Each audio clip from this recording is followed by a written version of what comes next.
Universal knowledge असा त्याचा एक आपण त्याच्या मागचं हे आहे.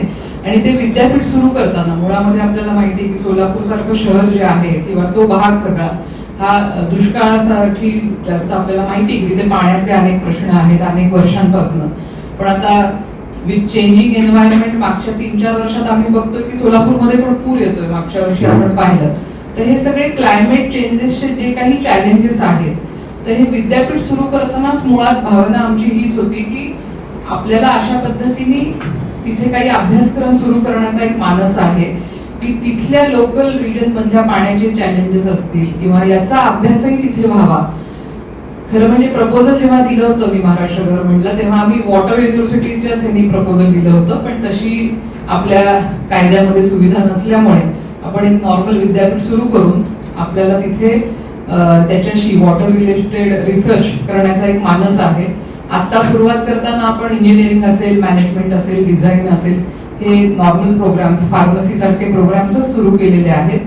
पण ते विद्यापीठ कारण की आम्हाला तिथे स्कोप असा होता की ते ग्रीनफील्ड प्रोजेक्ट आहे म्हणजे फक्त बॅरन लँड होती आणि परमिशन दिली सरकारने. त्यामुळे डे 1 पासून एक विचार आपण तिथे रुजवण्याचा प्रयत्न करतोय की शिक्षणामध्ये काय होतं की डिग्री देताना आपण क्लासरूम मध्ये म्हणजे एन्व्हायरमेंट बद्दल असेल सस्टेनेबिलिटी बद्दल असेल की वर्गात किती शिकवू शकतो आपण हा एक प्रश्न आहे.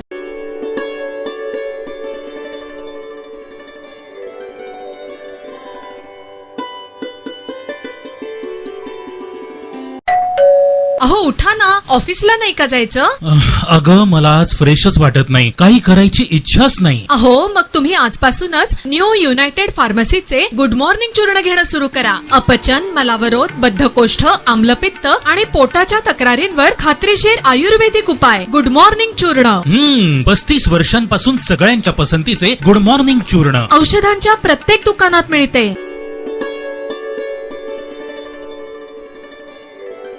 ते आपल्या मंगलमूर्ती चौकात 8:15 दरम्यान याचे ते झाड पडलं आणि मी कॉल केला त्यांना फायर ब्रिगेड आणि नंतर पोलीस स्टेशनला वगैरे कॉल केलेले.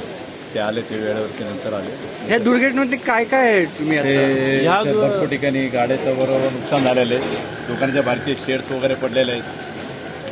ह्या भागामध्ये अनेक झाडं अशी हे झालेली आहेत की धोक्याची झालेली आहेत त्याची पूर्ण ऑडिट करून त्याचं काय ते निस्तार करावा. नमस्कार. ह्या ठिकाणी जी दुर्घटना झालेली आहे या ठिकाणी पालखी उतरते. पालखीचे जो मांडव आहे तो मांडव टाकला होता. मांडवावरती सकाळी पहाटेच्या वेळे 4 वाजता हे झाड पडलं.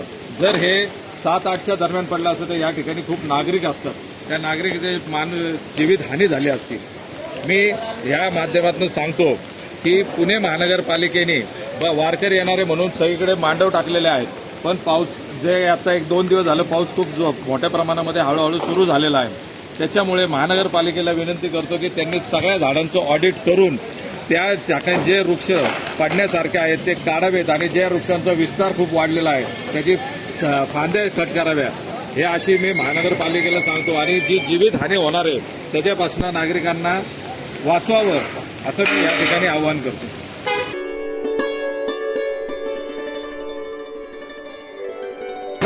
ऐक ना, ऑडिओ ओके होता ना? नाही ना, फार येते.